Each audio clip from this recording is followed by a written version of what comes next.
This is just disrespectful. But it's a valid question. Both wear white. I don't know what's going on, but I had no idea that Declan Rice could even do that. And twice? Twice? This man has never scored a direct free kick in his entire career from what I could find, and he decides to do this against Real Madrid, of all teams. I owe you an apology, I wasn't really familiar with your game. Arsenal have just done something incredible. They've made the champions of Europe look like a bunch of school kids over a 45-minute stretch. On the same night, Inter Milan did some serious damage to Bayern Munich by downing them at the Allianz. Emi Martinez had a hard time in the French capital, not the best night for Villa. Barcelona and PSG are looking more dangerous than ever. The Champions League reviews are back.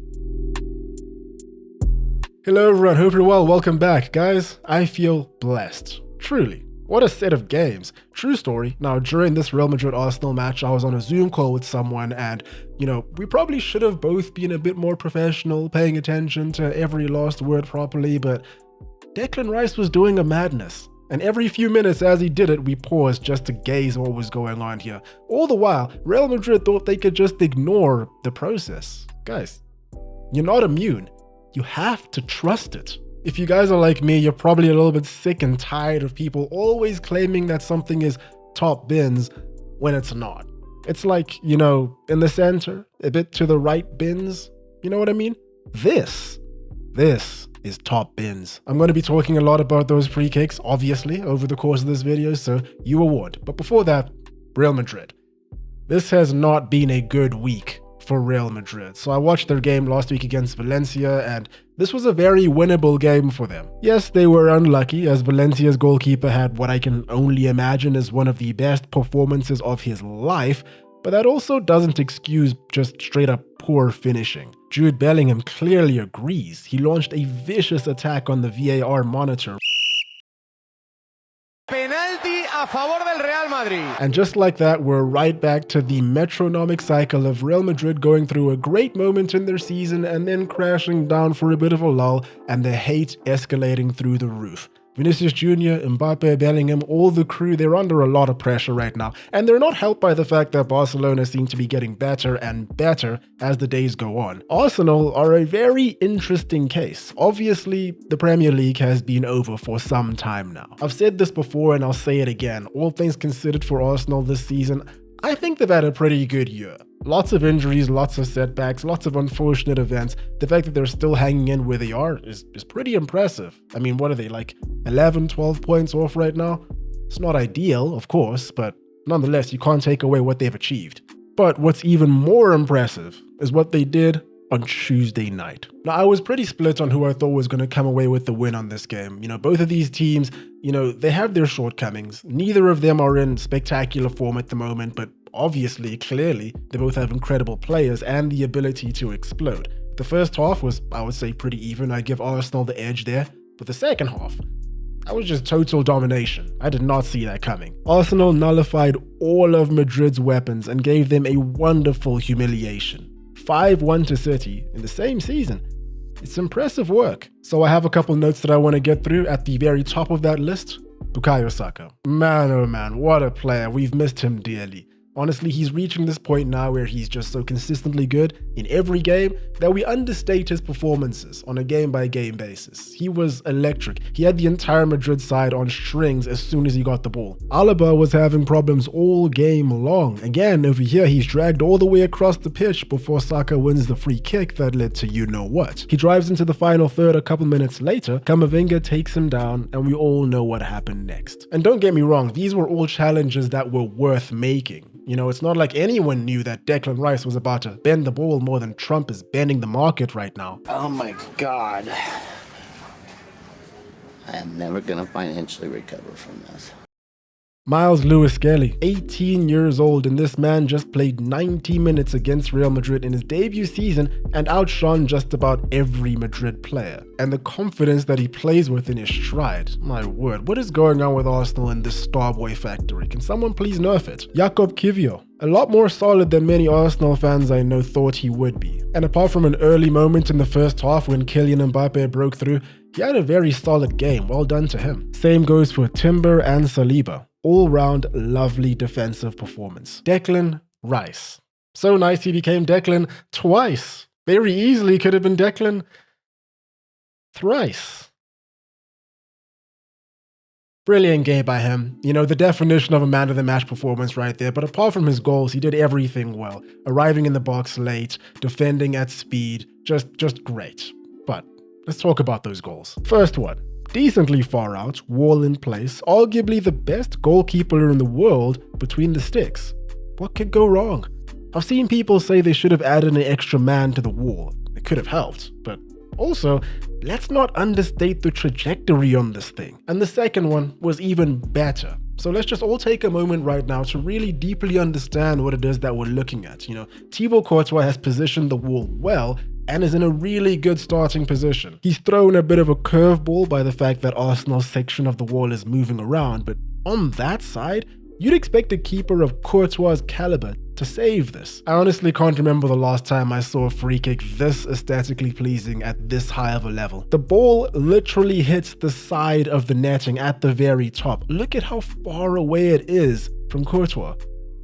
Disgusting. Declan Rice said he was initially going to go for a cross with his first effort as it was a little bit far out, but when he saw the hole in the wall, Saka told him to just feel it. This might be the world's first aura assist. Even though he's not a regular free kick scorer, I guess we all shouldn't be that surprised at these stunners here. No, don't get me wrong, I was shell-shocked. But this is the same guy that takes a lot of Arsenal's devastating corner kicks. The ones that led the world to dub Arsenal as the new Stoke City. There's a reason why a man of his size isn't standing in the box when the ball is being delivered. Is Rice even Arsenal's designated free kick taker? I'm pretty sure it's mostly Ødegaard. Maybe that's about to change. But like I said, there was a lot to be surprised about in this game. Usually when a team takes a lead against Real Madrid, they're not as bold as Arsenal are and continue attacking forward. And usually when Arsenal take a lead, this season particularly, they tend to hunker down and try and defend it with as much as they can. But no, they didn't this time around, and pleasantly surprised for that, and we got a spectacle because of it. Merino's goal, which was the third, won't be talked about as much, which is a shame, because it's a very tidy and well-taken finish with a Lewis Skelly assist. Now, I'm not gonna lie, I was kind of expecting to see a bit of a Real Madrid comeback, especially as soon as Arsenal started mounting more and more pressure, because that's just what Real Madrid does, right? Subverting expectations. Not this time, though. Shame for Courtois, because despite conceding 3, he actually had a good game. The goals were just too lethal and would be too lethal for just about any goalkeeper, and it's not as much a reflection on Courtois as it is on Real Madrid as a team who were just ran ragged. And of course this goes without saying, but don't take the fact that 2 of the goals came from direct set pieces as some sort of indication of how close the game was, because it wasn't. Kylian Mbappe did nothing in defense, neither did Vinicius. This was a magical night for the Gunners. Probably the biggest night in the history of the Emirates, right? I mean, the 2006 final was before they moved in, and they've beaten Barcelona, I think, at the Emirates once, and I think they also beat Bayern Munich once or twice, but neither of those games were as dominant as this one. So, do I think Arsenal will make it to the next round?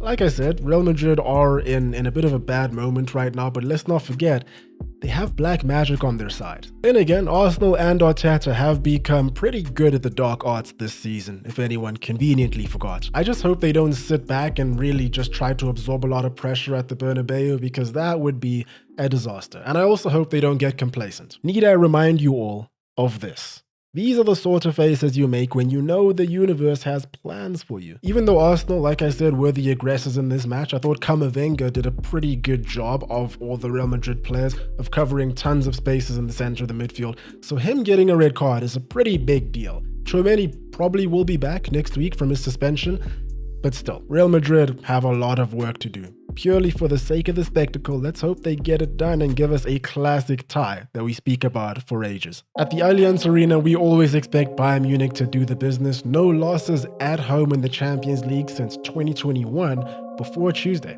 Harry Kane came close to opening the scoring and really should have, but was denied by the far right. He went missing here, to be honest, when Bayern needed him most. It's unfortunately a bit of a pattern when it comes to high-stakes games. But on a night of wonderful goals and assists, we had yet another in this game. The first goal. There's a lot to talk about here. The goal, the assist. On first viewing, I thought Thuram had messed up his first touch. Then on the third viewing, wait a minute. He meant that. Oh snap, he did mean that. This is a really inventive assist, and the finish is even more impressive, outside the boot and no chance. Any Inter fans in the comments, please can you explain Bastoni to all of us? So I know that Inzaghi does play this weird everyone play everywhere system, but Bastoni routinely looks like the most comfortable at that, and I often forget that he is a defender just based on the positions that he finds himself in throughout the game. To pass like he does, to defend like he does, to be all around the pitch and roam like he does. It's incredible. He's a talent. It's inexplicable. Acerbi is solid too. Bayern's defense, on the other hand, is just not it right now. Davies and Upamecano missing looks like it makes their chances extremely slim of advancing. No Musiala is just icing on the cake. Should Muller have come on earlier? There's probably an argument and a case for it. Otherwise, with Fratese's winner later on, there's everything to play for. When Villa took the lead against PSG, I thought something special was about to go down. Little did I know, it was just a defensive lapse. A well-taken one, but still. The Wednesday night fixtures were undoubtedly the most straightforward of the entire round. There were so many moments in the PSG vs Villa match where PSG's entire outfield 10 were inside Villa's final third. Desiree Doué is a real baller. I think we can all agree on that. He just has the stance and the demeanor of the kind of player you love to watch. And then on the other side, you have Kvaratskhelia, and then in the middle, you have Dembele. What are you supposed to do? You don't know what any of them are gonna do at any moment in time. And let's not forget Vitinha, who just controls everything. Genuinely wild how good he is. Both wingers scored insane goals to make it 2-1, both using their individual brilliance. You look at PSG's lineup and you notice that they have no natural strikers. You look at Nuno Mendes's finish as a left back, and you wonder if that's even true. This right now is definitely the best that PSG have looked since their Champions League run to the finals back in the lockdown run. Absolute scenes when PSG win the UCL and Kylian Mbappe has Nasser Al-Khelaifi and Macron's numbers blocked. And then we have the most straightforward game. Barcelona absolutely dismantling Borussia Dortmund. I think of all the fixtures, all of us could tell who was going to come out on top in this game. Emre Can, captain of Borussia Dortmund, labeled his team as soft and lacking cohesion. He's right. Barcelona, on the other hand, haven't lost a game since last year and are probably the most informed team on the planet. A goal and an assist from Rafinha, 2 goals from Lewandowski, and a goal for Yamal. Ansu Fati came on for his first set of minutes since January, and before that, he hadn't played since October. Injuries. A familiar story. So Fati came on late in the game for Yamal, and while it was happening, I just couldn't shake the thought that, you know, I know Yamal has gone on to different levels at this point now, but at some point, the way people are talking about Yamal, they were talking about Ansu Fati that way too, but it just hasn't worked out. And there we have it. Let me know what you guys thought about this round of fixtures. That's all for me today. Hope you guys enjoyed. Hope you're having a great day. Cheers, and I'll catch you in the next one.